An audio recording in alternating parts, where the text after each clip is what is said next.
Welcome back to the Casual Gaming Conversation. I'm Connor. That's Nick. This is your weekly gaming podcast from Co-op 64. We come at you with our hot take, a draft at the end, and we're doing one big topic this week, a topic that Nick wasn't excited for. He wasn't waiting years for this. We're talking about Final Fantasy 7 Rebirth, baby.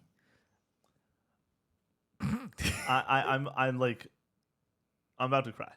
I'm dead serious that we get to have this conversation. When it comes to video game conversations, I think 2020 for me, that year was made because of FF7 Remake. Like, it was the thing that I looked back at the end of the year and I was like, COVID sucked, but we got this.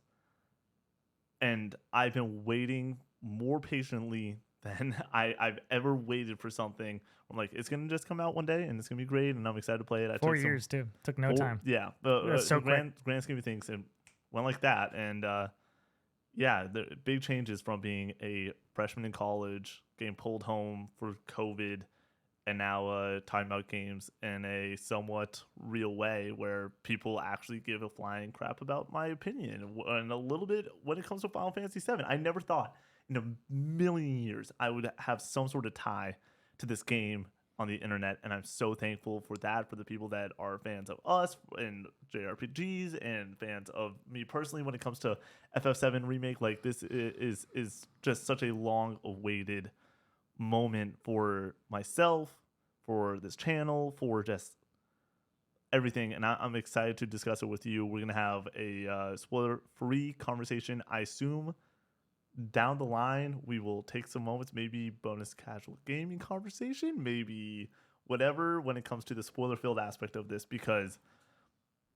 this is a game that I will be talking about for the rest of my life, and we'll get a little bit more into that during the spoiler-free portion. Before that, though, Connor, how you feeling? Feeling good. I want this podcast to be over so I can go play Final Fantasy 7 Rebirth like really badly. Yep. But we'll talk more about why that is later.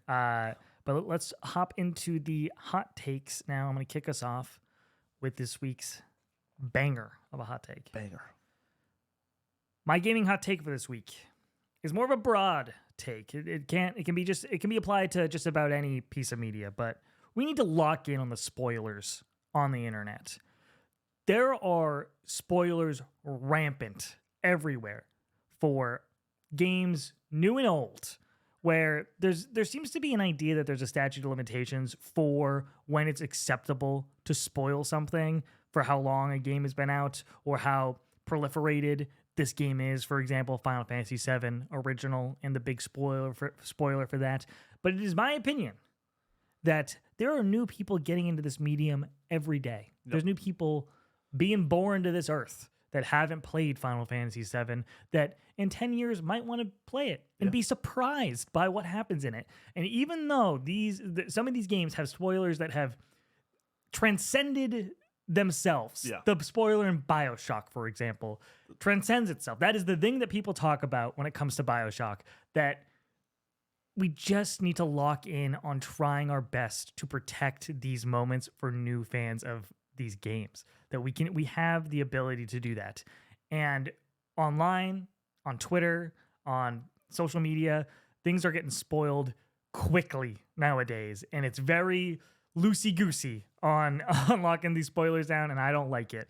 And on top of that, the devs and the people making these games aren't doing us any favors, because it's my second assertion that trailers for games you're excited about are essentially worthless, because if you're excited and kind of know generally what you're getting into, that trailer isn't going to move the needle for you other than spoiling stuff. There's stuff in Final Fantasy VII Rebirth that if you watch the trailer would have been exciting moments in the game, but that's taken away from you because you already know that it's coming. I'm waiting for moments that I saw in trailers left and right. Here's where I disagree. It's just displaced excitement, where you get the excitement early. That's different. It's different. I want the piece of media that I'm consuming to be exciting. I don't want this tailored experience of a 3-minute trailer that is tailor-made to make me excited and take that moment away from me in the game. I don't like it, because also, like I was just saying, it makes me wait for those moments. Yeah, it does in movies too. Like, I've seen certain trailers where I'm like, oh, I that was a funny moment in the trailer, or that was a really cool moment in the trailer. I can't wait to see that in the actual movie. I think this most recently happened with Mission Impossible. Oh yeah, What was it? the Dead motorcycle. Reckoning. It's like I'm just waiting for that. I'm just waiting. Yeah. I just know when it is. I know it's in this movie, but just when is it? So it kind of just pulls me out of the experience a little bit more. But I keep going back to the Kingdom Hearts Kingdom Hearts 3 Final Battle trailer, which is literally just spoiling the end of the game. Probably ruined that game for a lot of people. Definitely took away from the experience for me. Unacceptable. And that was the trailer that kind of broke the camel's back for me, where I'm like, if I'm excited for a game, they can't do anything for me. I'm just gonna go in as blind as I possibly can. Now that's not really an option with his channel, which is fine. I do enjoy the trailers in the moment. I do enjoy getting hyped, but I would rather not if I had the opportunity. But we kind of have struck a good balance on that. On me watching the first few trailers of something, and then there's no way I was gonna watch that Final Fantasy 7 Rebirth at Game Awards. The State of Play. Absolutely fucking not. Well, like, the thing with Rebirth was an interesting standpoint where it's like, you know what, you know a lot of what's happened in this game. But seeing some of those moments in glorious HD, that's the exciting part. And then you just saw it in the trailer. Yeah, I mean, you're gonna get a lot of those moments in that game. Now there's a lot to it. Ooh, we got some dead skin on your face. Thanks. I didn't get it off. The best part is the camera. Can't really see it. So, anyways, I'm just trying to be helpful. Yeah. No, thank you. All right, hit me with your hot take, Nick. Motion controllers switch to let's make something happen. That's my hot take. Let's get weird with for it. This week. I want to bring Connor back to a simpler time. The year was 2017. It's January. We're getting a showcase from Nintendo, and they show off a little game called 1-2 Switch. Classic. And you're just like, is this mini games? Is it WarioWare? Is it supposed to be Wii Sports-esque? Is this going to be part of the box? Like, what is it with friends? Do you need a bunch of people to play with? What is this thing? And what it ended up being was just a massive disappointment at the price tag, where this absolutely should have came with the system. Yeah. Like, it just should have been part of it. It would have been a nice little throw in. Obviously, Nintendo doesn't really care too much about re-releasing price tags and stuff like that. They know you're going to buy it. They're okay with it. That's capitalism, baby. Anyways, when it comes to Nintendo Switch 2, I am really eager and excited to see, hopefully, they don't just put the Joy-Con aside, but they enhance it in a way where it's a little bit better, and they bring in a little something like Switch Sports, just day and date for free. This game already sold all the copies it's ever going to sell to the people that already want this game. I love Switch Sports. I have played like 30 to 40 hours of Switch Sports. For a Switch Sports, I think I've played in the upper 10 to 5% of that game. I adored this game because it gave me fun moments with my friends. And when you get a new console, what do you want to do? You just want to show it off. You just want to have some fun with your friends and just chill out. You're not going to get that experience when it comes to either the new 3D Mario or a new Donkey Kong or a new Metroid Prime 4. Those are more single-player tailored experiences. Let's go. Let's bring in some fun. Let's bring in some motion controls in the year 2024, most likely 2025. And let's get, like you say, weird. I'm going to say I do like motion controls. I know that that's a taboo at this point when it comes to video games, and I do prefer being on the controller, but every once in a while I'm like, when Skyward Sword came to Switch and you had the option to play it with motion controls, I'm like, I'm playing this with motion controls. This is the way the game was designed to be played, and I think this is fun. It's novel, it's weird, especially at this point when it's like completely gone away, that like the opportunity to use motion controls, whether it be like in VR or in the experience that I just was talking about, it's refreshing. It's nice. So I could see that being a hit, especially with a pack-in game. But has Nintendo ever done a pack-in game other than Wii Sports? I don't think so. Yeah, I think that's Nintendo Land was added. For Wii U. Well, you had to buy it, is what I'm saying. What I'm saying, when it comes to a pack-in, it doesn't need to be big. And honestly, like I said, just port it. Like just like be like, here you go. But like, if you bought it for the Switch, good for you. But like, you got that experience a lot earlier for $40. Great. But you already have it made. It's already good to go. What are you laughing about? Nikki 2 cups over here. Yeah. Why do you have 2 cups? One for water and then one's for Dr. Pepper after the review. After I do the TikTok Well, you can't have review, 2 cups on the table for the review. You got to Well, remove yeah, one no, of the cups. this is water. This is going away right All now. right, kill it, buddy. Nikki, 2 cups. Yeah,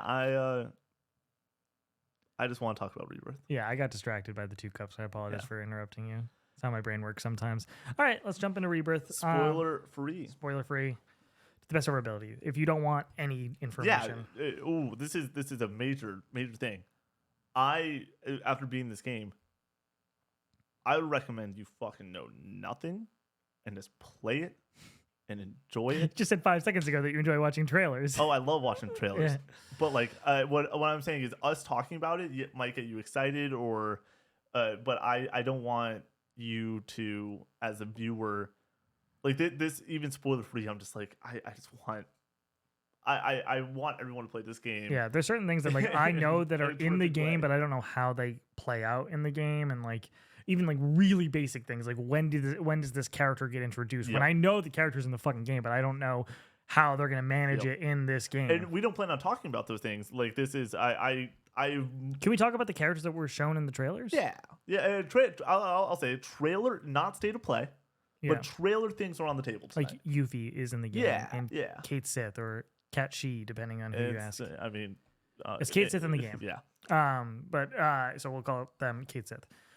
Is in the game as well. Yeah. So those are playable characters. But yeah, that's sort of how we're gonna roll. This is going to be broken out for TikTok. It's probably gonna go up in a couple days. I want to make sure the edits. And good we're everything. doing 2 very different reviews. where Nick is he played about 50 hours of the game and beat the story and did some of the side content, and I am going insane Yeah. doing literally everything in this game, and I will do a more formal written review Yep. later down the line of a more completionist experience with Final Fantasy VII Rebirth, because I can't be stopped. I will not be stopped playing every single bit of this game right now. And it also will be Connor writing some more, and we're very excited about that for the channel. Before we get into it, I just want to shake it out a little bit. It's been a long 3 days. I got it Wednesday at midnight, and Mhm. we'll talk about this whole experience after the fact of this review. But like, I'm gonna try to do this without like crying. Like I Do like, not cry. I'm not gonna cry. Lock in. Yeah. Like I said, I need to shake it out a little bit.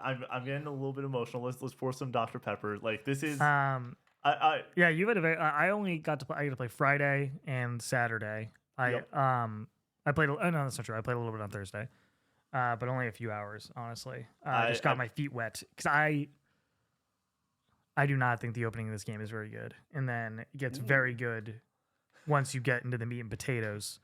So I was a little like I wasn't really drawn in. I got to that point that first night on Thursday, and then all of a sudden Friday I hit the ground running, and I was like, oh fuck yeah, this is some good shit. But yeah, all right. your intro in it. Nick, you have played and completed Final Fantasy VII Rebirth. What is your review? Connor, my review for this game comes down to a few facets that I have loved about Final Fantasy VII since the very first time I saw it, which is gameplay, characters, world, music, combat. Remake excels in all these things, and Rebirth takes it to the farthest degree while also introducing an open world that is so vast and so amazing when it comes to all the content you're able to do in this sandbox while also maintaining a terrific story. I'm giving this game a 9.5 that I also want to say it is now my favorite game ever. I played about 50 hours of this game. I plan on going back and playing it on hard mode, playing it for the platinum, doing every single thing in this game over the next couple weeks. Obviously, this review, we want to get something up with me discussing this game, and I just go back to the characters, the gameplay, the music, the core of what this game is. When it comes to a video game, it excels at every single thing it's trying to do. First and foremost, if you want an open world experience that is nothing like Remake, if you are coming into this being like, it's going to be linear like Remake, it's going to be great, I just want part 2 of the story and just direction, you can do it. But there's also just this, it's not what you are expecting to play. It is so open. There are so many side missions. All the side missions have different facets to them that make them extremely interesting, way more interesting than the side missions in Remake. They're way more. They are way better. Way better. better. And Like, I'm loving them. Yeah. I gave Remake a 9. But like this game takes that to the furthest degree. The traversal in this game is pretty phenomenal. And then so for an open world design and for these missions that are not the core story, I want to do everything. This game makes me want to do everything. And then it also adds in a story that is been told for 20 years, where we know these characters, we know their struggles, but we get to see them in the best fidelity. This game looks gorgeous. And also, you get all the Remake isms in there that keep you intrigued through the entire duration. I am obsessed with this game. The combat is even better than Remake. It is still your action based. It's not turn based. It's your action based combat with some small upgrades. But at the end of the day, it is still your core combat of you're using your materia, you're using your spells, you're hacking and slashing, you're punching and shooting. And the playable characters that you've seen in the trailers and everything, each one of them plays in a different play style. Each one of them has their own moments of gameplay, story, music, every single thing that you could want from just characters. This game does it to the highest degree. This is a game that I'll get to the flaws in just a moment, but like what it sets out to do well, it does better than a majority of games, especially characters and especially story. The two big knocks I have on this game, first and foremost, the understanding of movement is a little bit frustrating. You go slow often, and it doesn't really make sense. Yeah, this is my biggest problem, and I was talking to Nick about this, is so far only 4 chapters in, the weird pacing stuff from Final Fantasy VII Remake, where it seemed like they tried to pad the game out a little bit because it was a shorter experience. It was still 40 hours to do most of the stuff, but it's a shorter experience. They remain here for no reason, where this game is fucking huge, and for some reason they're slowing you down all of a sudden. It's like, we don't need this. I get why we needed it in Remake. You don't need it here. I generally think that part of it is like they just need to like let systems build around this world because it is so big, and this game was only 4 years since Remake. It's unbelievable how large this game is compared to Remake and the timeline that it had.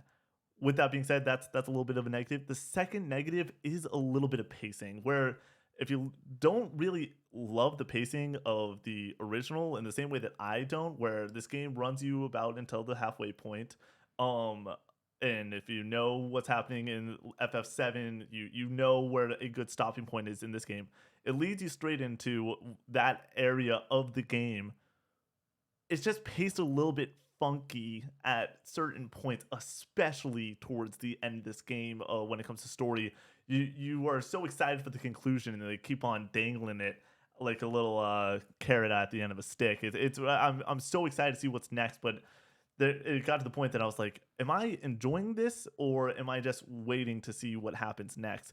But I also think that's really good storytelling, where this game runs, the chapters are less chapters than Remake, but the chapters are way longer, even without the open world side content, where I normally would expect a hour and a half, 2 hour chapter. There were some chapters that were taking me 3-4 hours of pure story content. It's not like I'm dying in boss battles. It's not like I am going slow. It is, I'm doing everything, and it's taking me 4 hours to finish a chapter. So those are my two major knocks. But when it comes to the overall package that is this game, I get emotional discussing it, because it is just now one of those games that I will be discussing for the rest of my life. This was one of the best weekends of gaming I've ever had, and I am so thankful to get to talk about this game forever on content now, and just forever in normal conversations. It will now be my opener. Hey, you got a PlayStation 5? Have you played Rebirth yet? You gotta play Rebirth. That is my go-to now. It used to be things like Alan Wake 2, FF16, Spider-Man 2, God of War Ragnarok, and then your third parties with Elden Ring. But now it is, you have a PS5, you need to get Rebirth and experience this world. Just a real quick, my perspective, because Nick and I are doing this very differently, with Nick doing some of this icon. Nick, I think, has a experience that a lot of people, the vast majority of people who are enjoying this game, are going to have, where they do some of the side content, they do some mostly the main content, and have like a good little back and forth pace. I am going through each open area, doing every single side mission, every single side task. I am 20 hours in, so almost half of what Nick is at a completion. At a completed save, Nick finished at like 48 and a half hours or something. Yeah, it was 48. It was 48 in like 20 minutes, and I didn't do the Nibelheim demo that I like. You could just skip over that portion. So and I'm 20 hours in, and I've cleared the first 2 main areas. Yeah. And after the first 2 nights of playing this game and really digging into every single facet of it, I was like, the thing that just kept ringing in my mind was, this is why I play video games, where I love these characters. I love this world. I'm getting goosebumps at certain moments. I'm laughing at some of the character interactions, the gameplay with the music and how everything kind of swirls together in certain moments. I'm like, this is awesome. And then some of the new synergy abilities and new like even individual abilities that they're adding as we're going along. There was a lot in the first one, but now they're adding even more, and how the materia system is working, how the upgrades work, and everything. Like, and the side quest design, I don't really know how to describe this without spoil. There's a character who gives you a bunch of little dots on the map. I don't want to spoil who the character is, who gives you a bunch of little dots on the map, and then there's your traditional side quests. Where the traditional side quests, you go to a person, they tell you some sort of story, you go do the thing for them, and then you might have a few steps in between, but then you're going back to them. But for the overall, like, little, like, space fillers on the map or whatever, your towers, your go to this location and scan this thing, it might seem like typical open world fare, but the way that it all strings itself together and makes you want to do every single bit of it is insane. Are towers in games fun for people? I think a lot of people don't like them. I actually like the towers, but I understand that towers are like the bare bones minimum type of thing. But you want to do the towers because then that unlocks where everything else is on the map. And then you go to this thing where it's like, okay, I can scan this rock formation and it's going to give me a minigame. No. It's going to give me... I scan this rock formation and it gives me backstory to the world, which I don't want to read that. I'm sorry. Where if you're really into like codexes and stuff like that, you can get backstory from scanning these things. All right, that's interesting, I guess, but it's just another check on the map. And then I do 3 of them, and then it's like, oh, we've done enough of these now. Now we know where the main boss is of the area. And I'm like, fuck yeah, I want to do a main boss of the area. That's awesome. And then there's like these fiend missions where you go and you fight these certain amount of enemies, and you have to do 3 tasks within each of them, where it's like stun them, pressure them, utilize, beat it in the time limit and stuff like that. And it's like, okay, these are fun in clearing those. And then there's the proto relic missions, which are the peak of all of them, in my opinion, where they have these awesome longer threaded stories that so far I've only done 2 of the threads because it seems like it's 1 per each area. And I'm like, these are hilarious and interesting and weird and fun, and every single thing that I'm doing in the open world, I feel rewarded and strings together. Like, you're going to certain summon like shrine things that you do a little mini game in there, and that makes the summon battle easier and easier and easier, so you can actually go and fight them and power them up as well. They will be stronger for you if you do all 3 of them. It's like everything that makes me love video games, that from like a story and presentation standpoint, is there, and everything that I hate about open world games, where it's like I'm wasting my time. I don't want to do this. It doesn't feel good to do. I want to do every single thing because the gameplay is so good on like the on first blush, where the gameplay is fantastic. And a lot of the side stuff revolves around the gameplay, but even the stuff that doesn't revolve around the gameplay is so unobtrusive that it doesn't matter, but also some of it gets you back to doing more of the gameplay. So it's like every single thing I'm interested in, in doing. It's crazy. It's actually insane how good it is. Open world aspect of games. Everyone, like I said, I'm not a huge Skyrim guy. I think that we're now just busting into like, let's just talk and hang out and everything. I'm not a Skyrim guy. I'm not a Witcher guy. I don't want to do boring. I'm not a Final Fantasy VII remake side mission guy, and it's my second or now third favorite game of all time, and I fucking despise looking for cats. It's dumb. You can't convince me it's not dumb. It's dumb. Time wasters. I think it's fun and cute, but even like the mission setups for some of these side missions, I'm like, this is interesting and this is like, interesting and cute, and like I like these little side characters that are being introduced to. I did like around. I did well like 15 billion times more side missions in this than I did for a remake.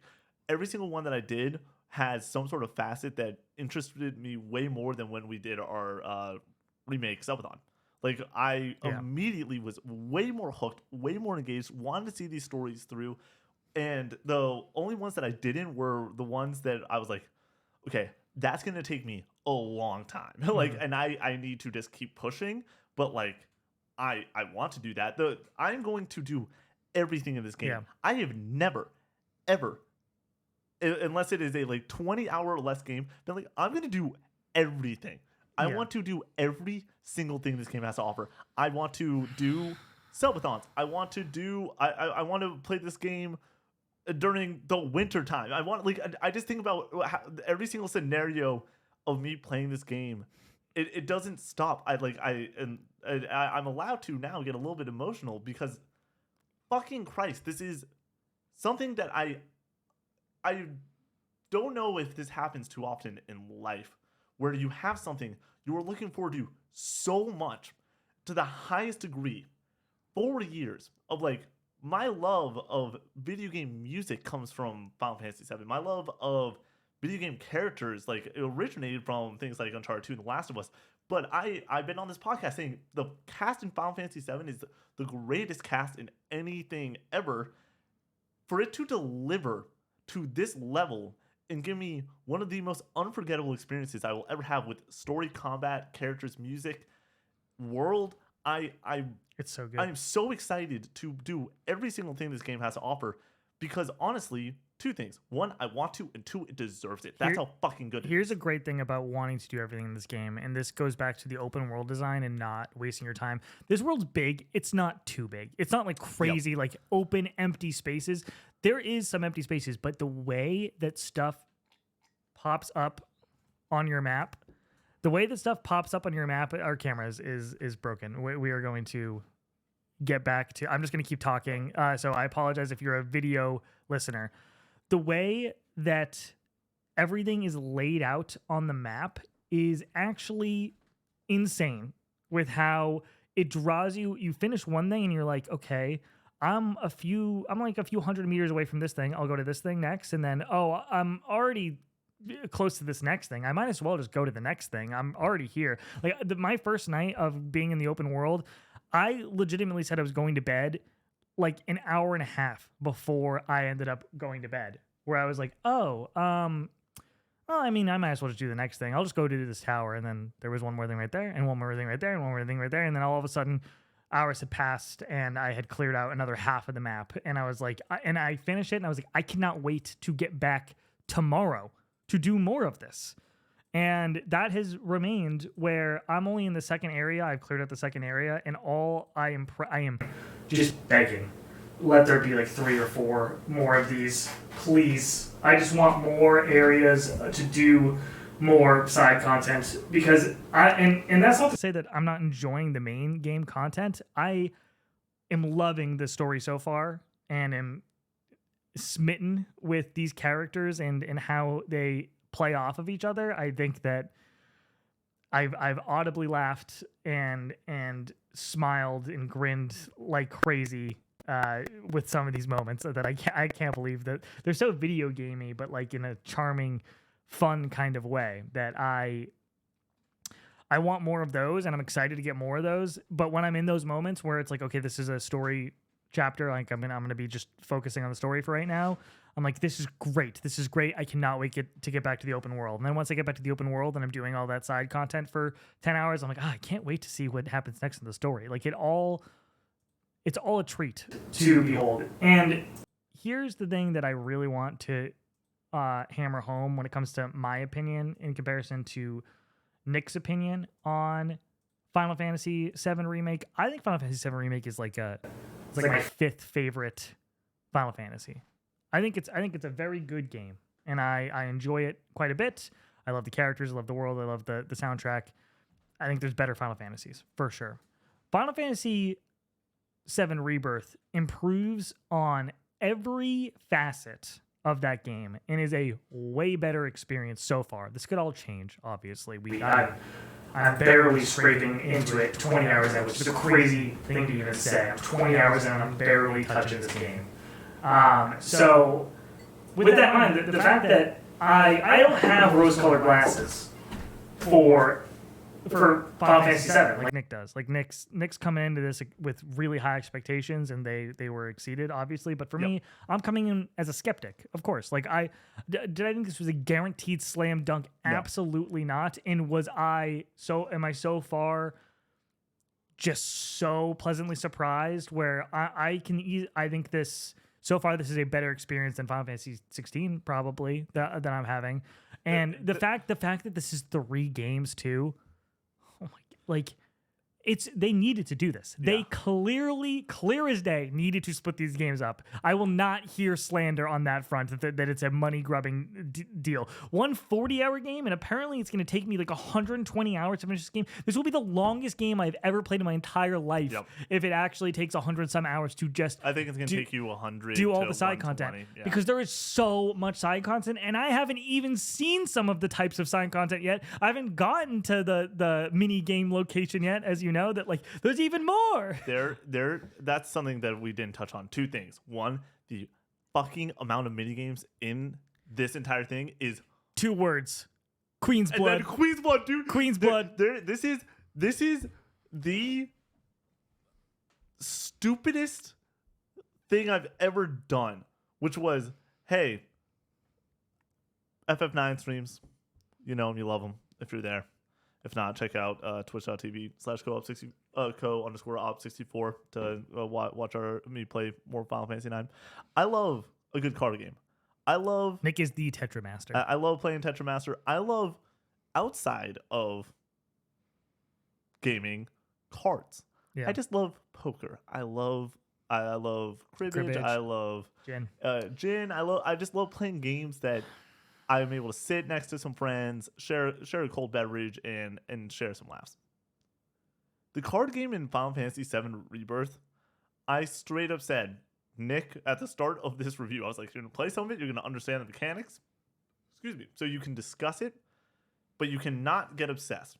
Of the 50 hours I played like 6 hours of Queen's Blood. Like, I played so much of this fucking side game that, like, I want it on my iPhone. I want it everywhere I go. Just put it on PlayStation. Just give me an endless like a roguelike type deal like they did with Inscription, where I can just do this forever and just keep playing people harder and harder and build out my decks.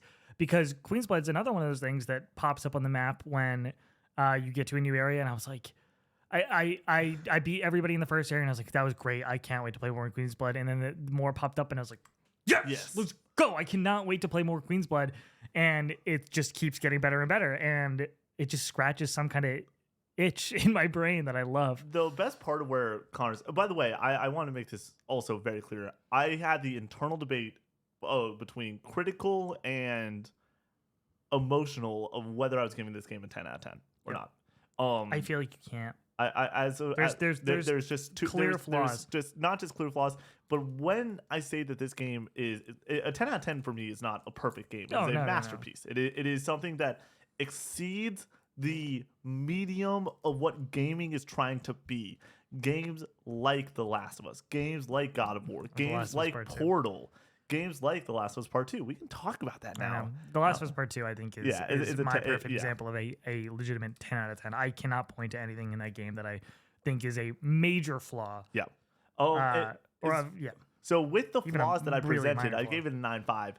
But everything else around those flaws are so not just 10 out of 10, but like when we're talking about music, like this is like they're All the new renditions. all the new renditions, and like the way that like even in the first moment of this Right. game, the first second of this game, I am in. It is 12:02, and I am fucking streaming tears down my face Yeah. as I am so happy to be playing this game, and it is not because of what I'm seeing on the screen; it's because what my ears are fucking hearing. It like Yeah, it pulls emotions out of you, and there's new ways to experience it too. I'm obsessed with the piano mini game in this It's so game. much It's fun. just I love new renditions of these songs and be able to experience them in that way. I'm Yeah. like this. I'm not even playing it right, and it just Yeah, feels good it to is just so much be fun. with.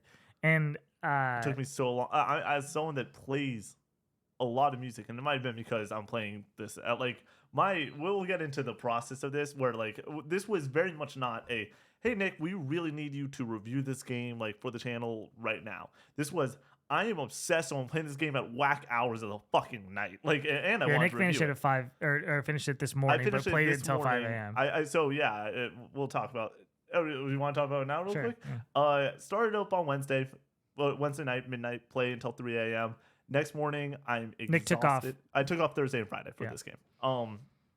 My boss knows about it. She is very excited to hear my opinion on this game because she's like, "Do I get this for my boyfriend?" And I'm like, "Yeah, you do." Yeah. I straight up might be like, "Here is $70. Get Remake in it, like the package that they come together." If you haven't played Remake and you want to get into it, the package on PlayStation God. for Remake and Rebirth, like why would you not? Yeah, it's not only why would you not, but It's the same price, right? Yeah, I believe it's the same price.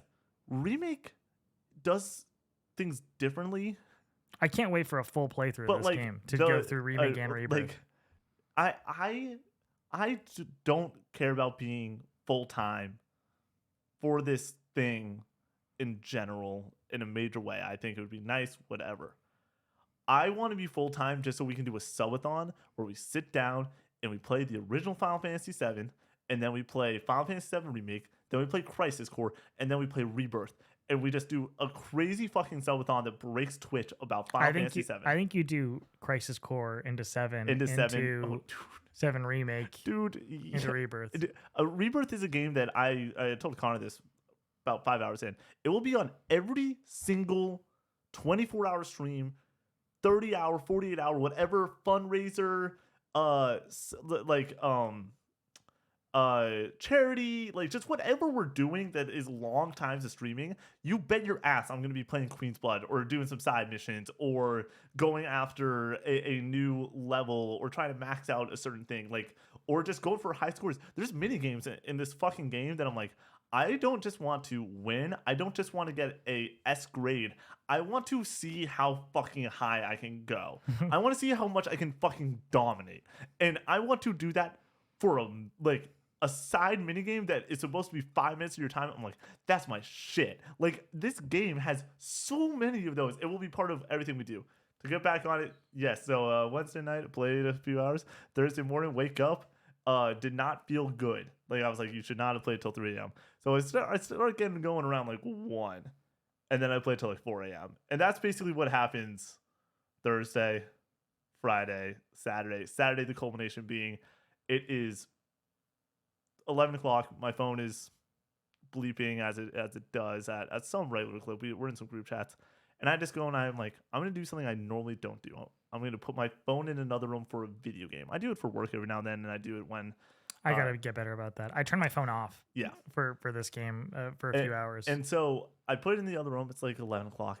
I then am playing, and this is part of the pacing issue. I'm playing a single chapter, and I'm like, holy shit. Like, it just finished that, and it's probably like 3 a.m. And I see it's 5 a.m. And I'm like, what the fuck? And then I start going on the next thing, and then I call it a night around 5:30, or like closer to 6, and then 8 o'clock, 8:15 rolls around. I'm like, you got to beat this game, not just for review, but I'm like, you just got to see what the end of this fucking game is. Yeah. It is It's definitively, it's not even just like this has the potential to be with time. I actually hate that terminology of certain things of like, this could be the greatest game, or this could be the greatest movie, or whatever you want to say of all time if you just give it time.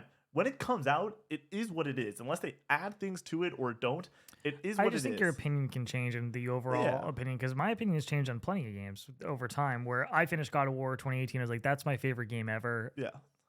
Not even close. Yeah. Not even close. I just thought it was at the time because I was really kind of wrapped up in the hype.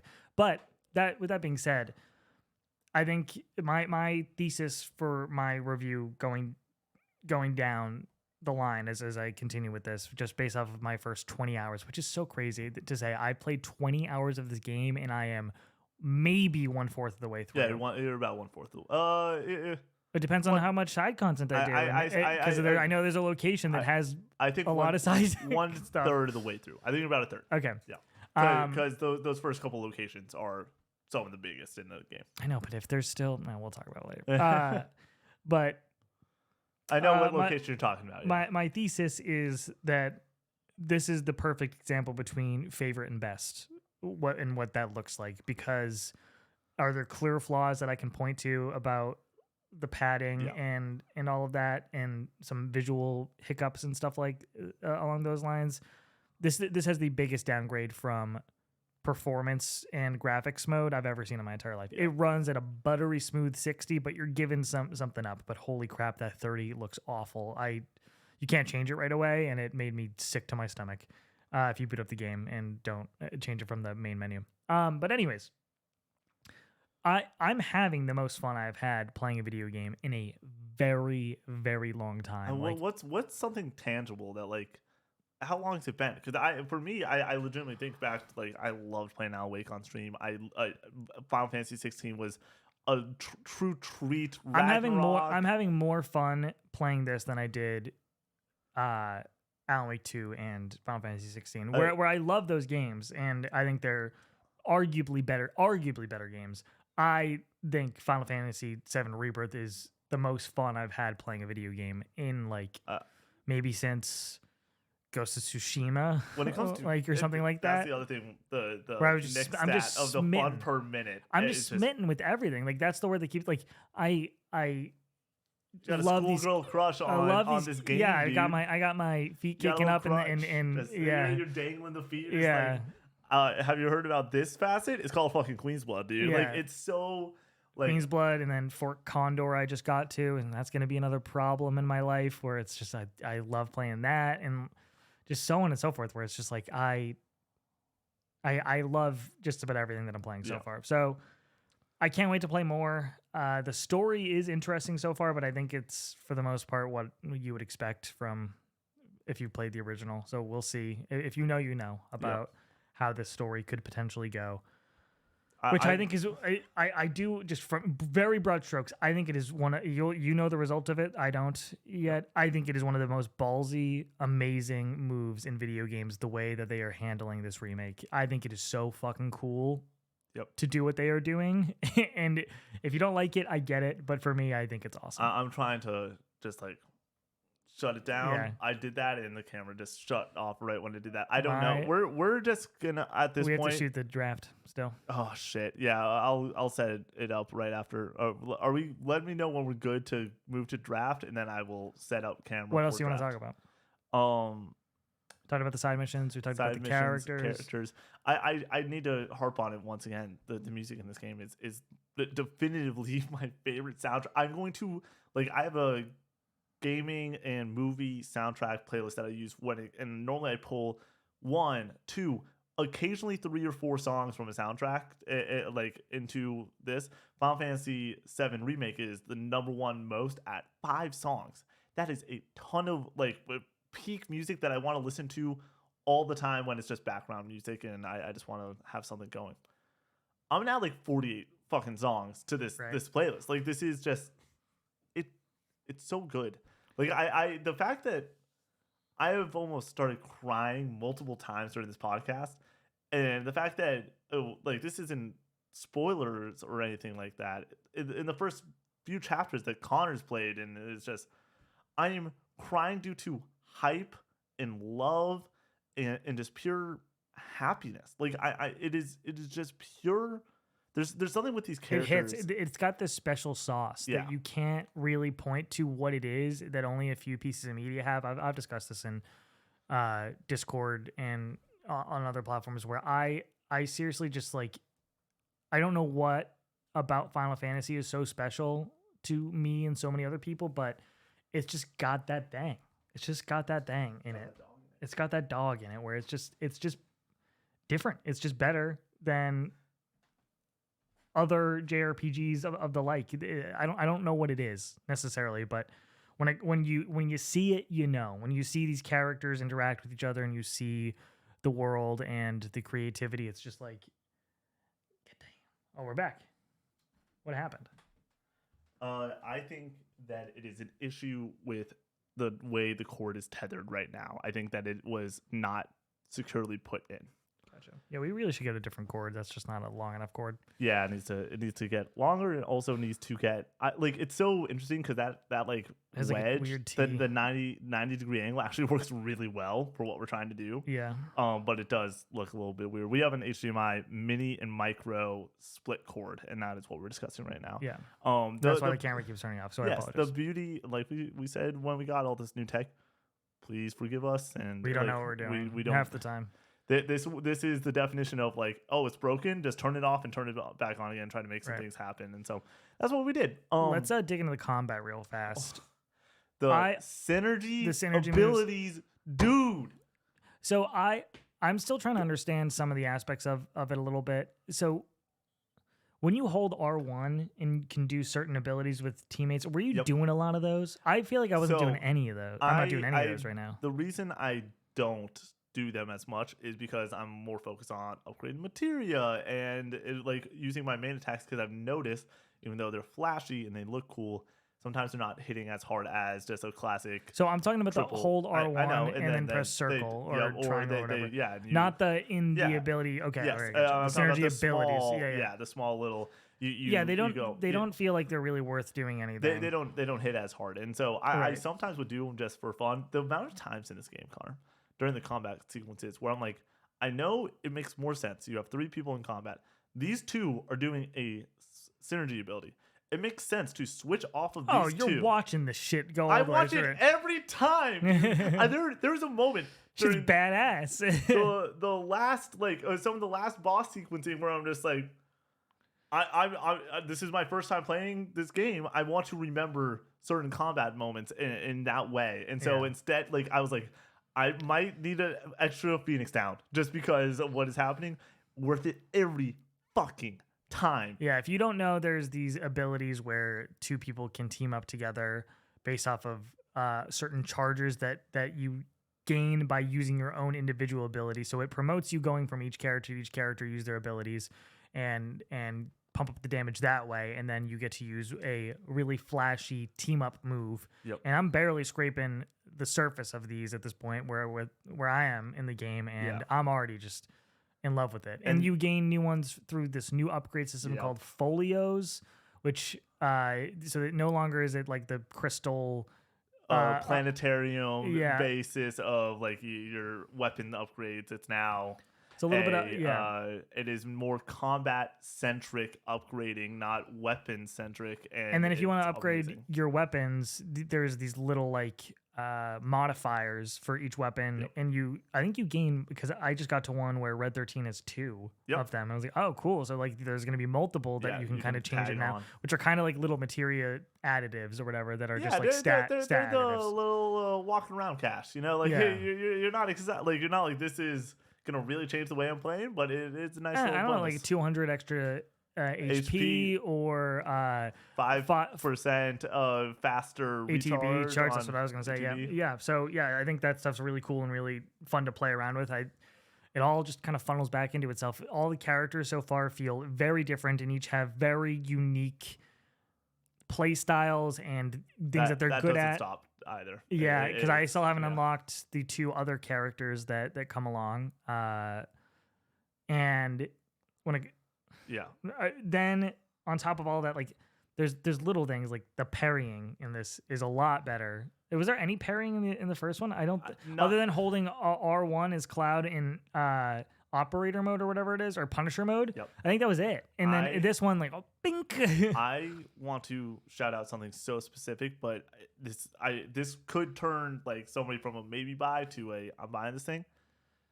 I showed one of our founders, Shane, Remake, and he was like, he had expectations for this action-based combat to sort of play like certain sword games, like a Sekiro, like something that's a little bit more of a fleshed out combat system. And he was like, right.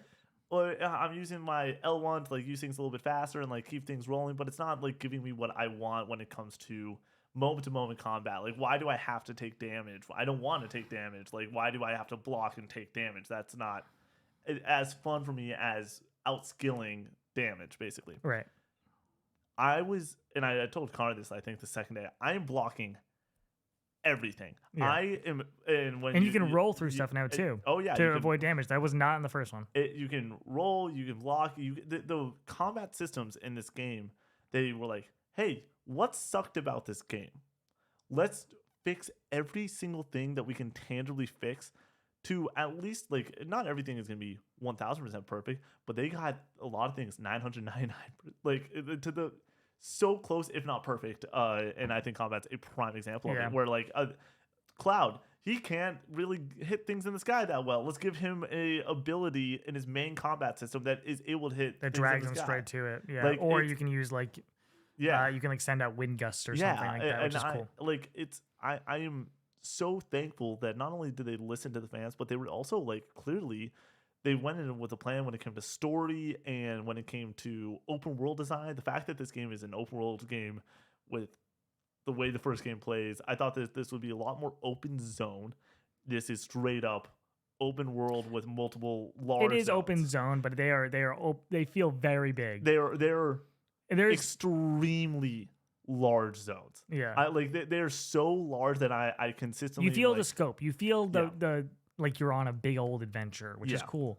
But it doesn't. But it's not bloated. It doesn't waste your time. As I was saying when you were off camera and I was trying to fill time. By the way, you spitting did bars. Great job with that. But the camera issues we'll figure out after the fact. I legitimately think it's just a cord issue, which is kind of frustrating. But yeah, you did a great job. But the way that it strings you along with the open world stuff, like where it's all within 200, 300 meters of each other. So you finish one thing and you're like, might as well just go to the next thing. Might as well just go to the next thing. And like it does. It's not interested in wasting your time. But if you want to waste your own time and play all these side missions and everything, it's very open to letting you have that experience and feel rewarded. Like those little endorphin hits are just constantly happening, and it's got a ton of variety too. These missions are all very different in what you're doing, and then there's the mini games, and there's like it's just all just keeps feeding back into itself, just more. And when it comes to a sequel, I don't understand how you played this based off of where I'm at right now. I need to continue to say that like this could all change. I don't know if it's going to. Based off of what Nick's saying, I don't suspect it will, but it very well could. In my opinion, could be different next week. But I think it's an improvement in every single facet, everything. And I'm one of the people who likes linear games. Like I liked Seven's Remake's linearity. I expected this game to be a linear game. I thought they were not going to give up that system and still like kind of have a little bit more of an open areas, but still have like stringing hallways like 7 Remake did. And they were like, no, fuck it. We're going to go hard and we're going to do it in 4 years. How did this game come out in less than 4 years? It doesn't make any sense. Why can AAA developers not do what they are doing right now? I don't know how they've pulled this off with this timeline. It doesn't make any sense to me. Square Enix, where is Kingdom Hearts 4? Why can't you do it with Kingdom Hearts? What is happening? Connor, less than 4 years. Yeah. Less than 4 fucking years. It is because there's things like God of War Ragnarok where you're like, oh, that's how long did that take? 4 years, a little over 4 years. Okay. And then it's not as good, or it's not as impressive. It's not as like this is fucking huge. This is Ragnarok feels like a sequel, like a very natural progression. This feels like a huge step up from Remake, and it's completely different in scope and size. The best part of this game too is it doesn't take away my love of remake. They're doing two different things. But this different thing is so fucking good that I'm just like I want to be able to discuss this game with every single person I meet for the rest of my life. I want to be able to discuss it. Like I want this to be my, when it comes to gaming sense, my go-to question when I meet a stranger is about gaming. Not about gaming. Just walking up to a random person and be like, hey, you played Final Fantasy 7 Rebirth? When it comes to just like normal conversations, very often I'm just like, hey, like, you listen to anything good recently? Like, what song is stuck in your head right now? Because normally you got something, even if you don't like I love that song, you got something, some sort of tune floating in your head. My gaming question for evermore will be, hey, like, I don't want to. There's a moment in 7 that like there's different options of characters that a moment can happen with. I want to ask who you got for that moment to fucking everyone. Yeah. And it's because it's small, but it's also just like cool and fun and interesting. I want to right now. I'm dead serious. I like Connor speaking, and I was listening, and there was a half second where I just thought of the Queen's Blood board. I was just like, I thought of. It might be one of the greatest mini games of all time. If you like Gwent and you're like really into like that, this is definitely more simple than Gwent, but like it's on a similar level of addictiveness where it's like this very well could be its own game. I know we keep circling back to Queen's Blood, and it pisses my wife off. My wife is like, I've waited 4 years to see the next chapter of these characters, and my husband's over here playing Queen's Blood all the time. Like, I just want to see more. And I'm like, Laura, I can't stop. I won't stop. I'm very curious to see when I platinum this game. Not if I platinum this game, when I platinum this game. Yeah, I platinumed the original, loved it. It was one of the only platinums. Usually when I finish a platinum, I've said this before, but I apologize if I'm repeating it to you. But I finished my platinum. I'm like, thank God, I'm done with that. Usually it's a slog towards the end where it's like, I got to do some bullshit. I finished Final Fantasy 7 Remakes platinum at like 85 hours, and I was like, I could do another 40 easily. And now apparently it's 100, 200 hours. I'm going to finish this game. My plan is to finish this game and do all the side content, and then go play on hard mode. And even though I don't need to do all the side content for the platinum, I'm still going to do all the side content. In my opinion, I know Nick experienced the game the way he experienced it. In my opinion, this game is the side content, where I think the strongest aspect, the stuff that I'm enjoying the most, is that side content so far.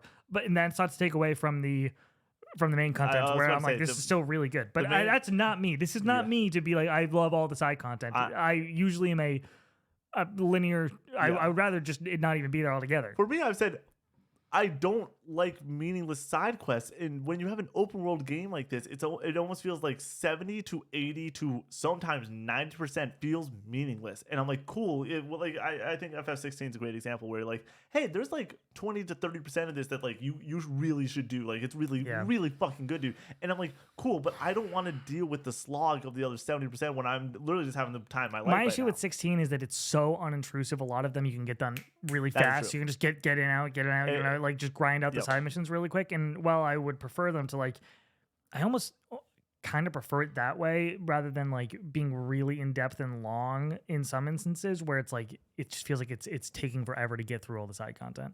All right. So we hate this fucking game. Don't play it. It sucks. All right. We get into let's draft. This will be a conversation we're going to continue to have for the next forever, 3 weeks, probably 4 weeks. Yeah. I can promise you this.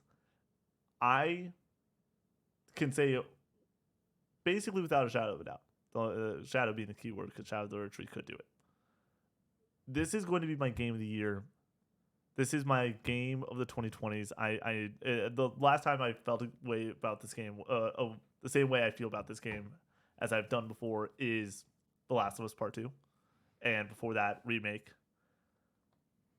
And I'm well more enjoying the time I'm having with this game. Yeah.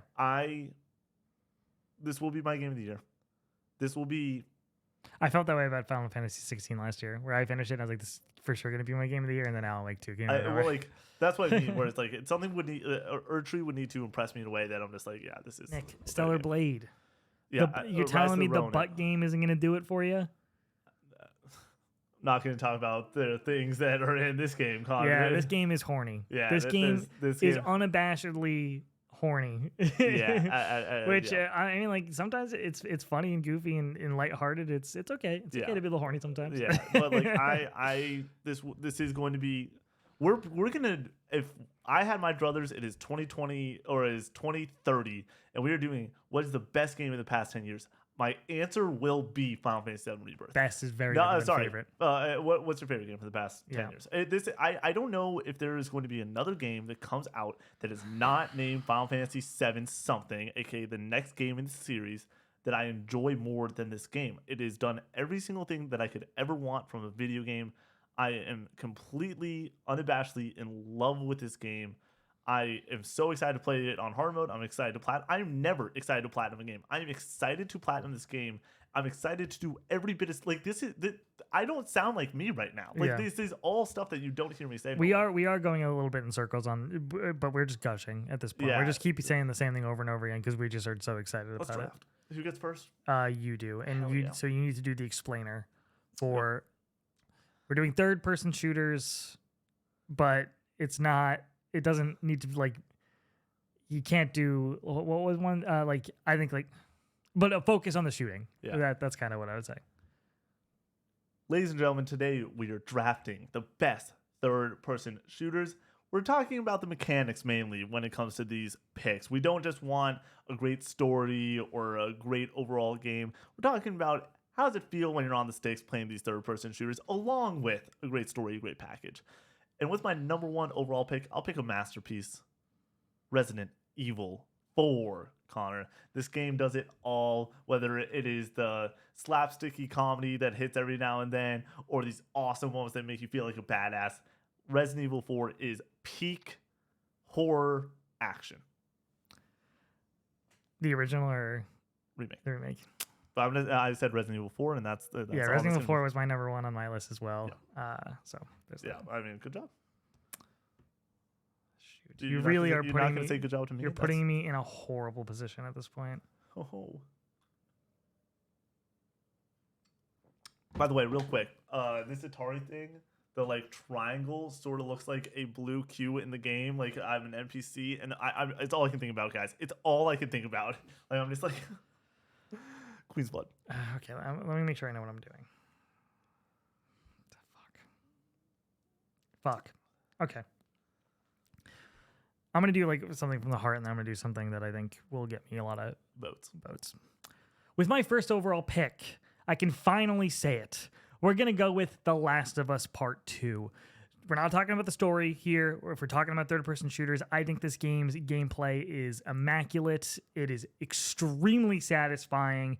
There's a lot of diversity in how to handle each of these situations that you're in. Hitting a headshot feels amazing. Crafting new stuff to use in battle feels great and rewarding. I love the gameplay in The Last of Us Part 2, being able to crawl around under trucks and creep up behind baddies and take them out. Love it. Love it. Last of Us Part 2 was my first overall pick. With my second pick, we're going to go with Gears of War 2. Well, this is a series that I am not extremely fond of. I think it is undeniable the effect that Gears of War has had on the third-person gaming genre. I think Gears of War 2 is the one that most people point to as the peak of the series. I think there's some three truthers out there as well, but I'm going to go with Gears of War 2 with my second overall pick. With my second overall pick, I'm going to choose another game that I think is nearly flawless. I'm choosing Uncharted 4. Yeah, I couldn't do The Last of Us Part 2 and Uncharted 4. It is so good. The shooting mechanics in this game are terrific, but just the overall package of what this game presents, it is a tale of the ages. Connor, these last three games of like murdering a whole bunch of people, how does it really make you feel? Okay, that is this. It's unbelievable. I love Uncharted 4. With my third pick, I'm gonna go a little bit outside the box, but again inside the box. I'm choosing Fortnite for my third pick. Fortnite is one of, if not the greatest third-person shooter of all time. Like it just is. It is endlessly replayable. It has now stood the test of time. Where a lot of people said eventually this game will fall off. No, Fortnite is now beyond just this battle royale, but the battle royale mode of this game is terrific. There was nothing better than season 3, 4, 5 of Fortnite. You pick up the gold scar, you build your one by one, and you take a couple people out. I mean, I got nothing to say. It's a Fortnite. I you got to respect the prowess there, but I couldn't in good conscience do it. I couldn't do Every it. single person that watches our content hopefully understands that there's some fun in Fortnite, or do you have your own memories, or like it is partially respect, but also I think it's one of the right picks. And also, I love Fortnite. I love Fortnite. Love it. With my third pick, we're going Star Wars Battlefront 2, baby. We're going Star Wars Battlefront 2, one of the most important games to me in my childhood. Dozens of hours playing this game with friends, playing alone. Love it. Love it. Excited to see what they do with that remaster. With my fourth pick, I'm going to go extremely out of left field here, and I'm going to go Sunset Overdrive. Insomniac Games' best third-person shooter, better than every Ratchet and Clank game. The movement is amazing. The shooting is amazing. All the interesting, diverse guns. Sunset Overdrive. Give me another Sunset Overdrive game, please. Thank you.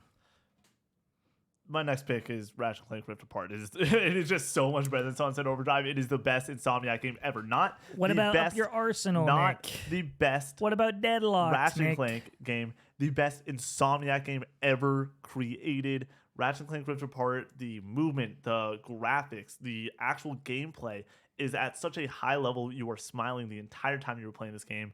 That is my fourth pick.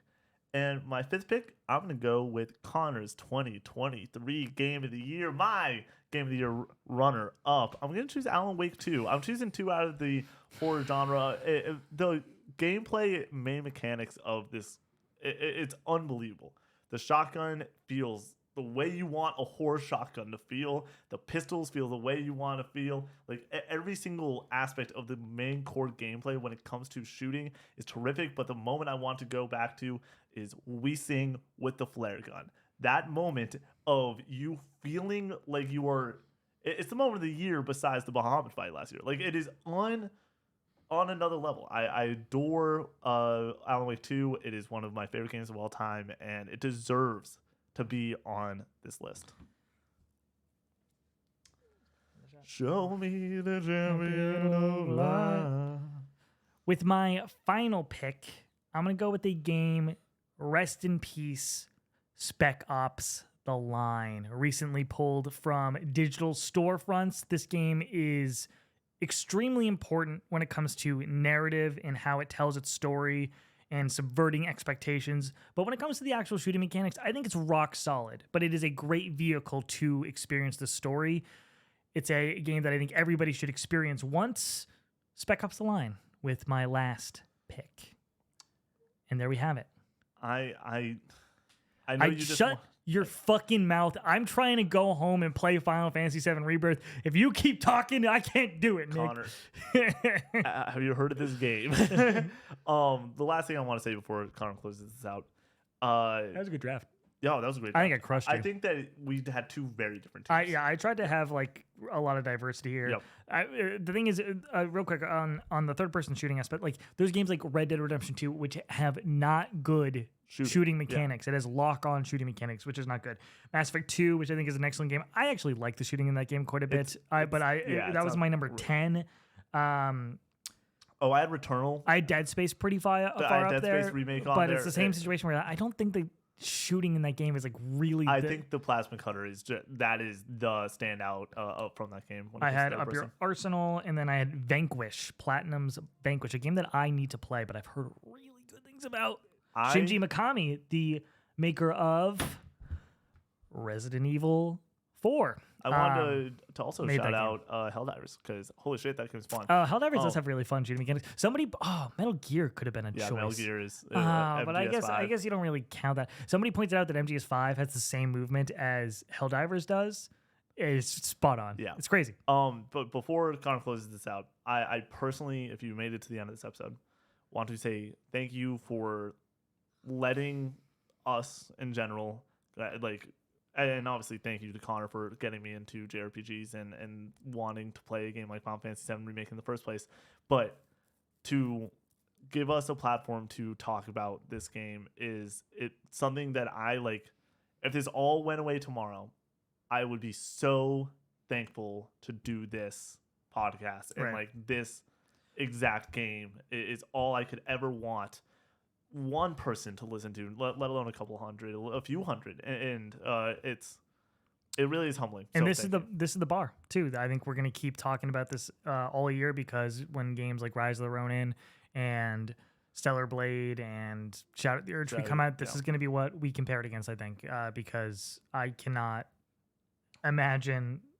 I can't believe how good this is. So, yeah, I the 92 as it stands right now on Metacritic. Believe the hype. Well, fucking deserved. Believe the hype. I before this game came out, when I saw the 92, I was like really shocked, because I thought like, it was going to be that's too high. An 87, an 86, an 88, maybe a 90. Like I always think that there's going to be growing pains from going from a linear experience to an open world. Totally. I was worried about Elden Ring for that reason, and I was completely wrong. But I still think it is a valid concern, because it's a big jump. It's tough to do so, and I think they fucking crushed it. So yeah, I'm so thankful.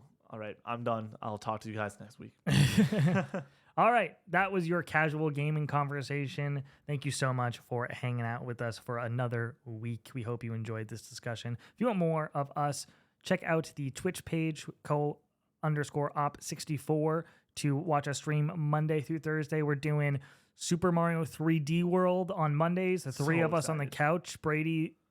Oh, we lost ourselves again. Gosh darn it. For a minute. Well, I'm gonna just run through it. I apologize, you can't see my beautiful face while we do it. Mario on Mondays. Nick's finishing up Final Fantasy 9 in the next couple weeks on Tuesday, Thursdays. I should be finishing Slide 2 on Wednesday, or maybe the next Wednesday. I think I have you scheduled for 2 more weeks now. Yeah, we will see. We will see how it all plays out. And then YouTube for this, we have the Q&A going up some point this week as well, which is going to be really exciting and fun.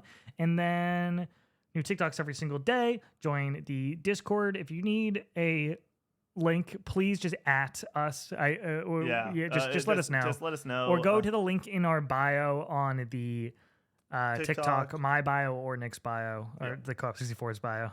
It has it there. And join up. It's been a lot of fun being able to talk to everybody and play fucking Helldivers with us. That's one of the biggest issues with Final Fantasy 7 Rebirth, is that I just want to be playing Helldivers as well. There's too many good games right now. I genuinely just jealous of everybody. I had a squad reach out to me and be like, hey, we want to basically schedule some time with you to play some Helldivers this week. You keep on talking about it. We want to join in on the fun. And I was like, great, sounds good. And then that was Wednesday before Rebirth came out.